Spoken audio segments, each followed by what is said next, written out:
This is the Sangsilbi Group Censor Studio with quick news on the Middle East war. In Tehran, the residential area was devastated by airstrikes from Israel and the US. The Tehran police station was also attacked.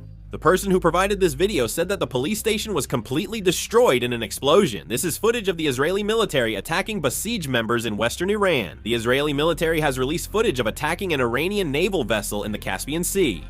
The vessels had missiles, and the anchored naval base was a key hub for shipping weapons to Russia.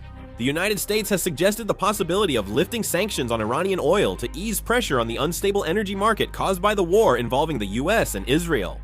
Secretary of Defense Hegseth stated that Israel is a capable partner and that no one knows when the current Middle East war will end.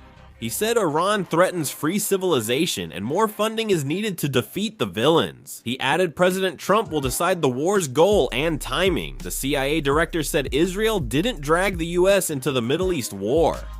According to Fox News, Mujtaba Khamenei has actually taken control of the regime, and the Iranian Revolutionary Guard announced that they have arrested 178 Iranian spies working for the United States and Israel. Iran stated on Thursday that its response to Israel's airstrike used only a very small part of its capabilities, and warned that if its infrastructure is attacked, it will respond even more strongly.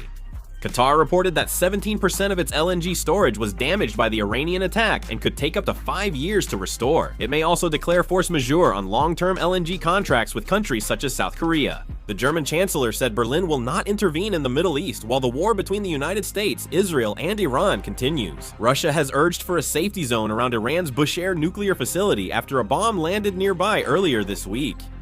The United Kingdom, France, Germany, Italy, the Netherlands, and Japan are ready to cooperate to secure the Strait of Hormuz. Leaders from 5 European countries and Japan condemned Iran's attacks on ships and energy facilities, demanding Tehran reopen the Strait of Hormuz. Prime Minister Keir Starmer of the UK and leaders from France, Germany, Italy, the Netherlands, and Japan issued a joint statement Thursday demanding Iran immediately stop its drone and missile attacks and attempts to block merchant shipping in the strait. According to Kuwait's state news agency, King Mishal Al Ahmed Al Sabah of Kuwait had a phone call with Crown Prince Mohammed bin Salman of Saudi Arabia after Iran's attack.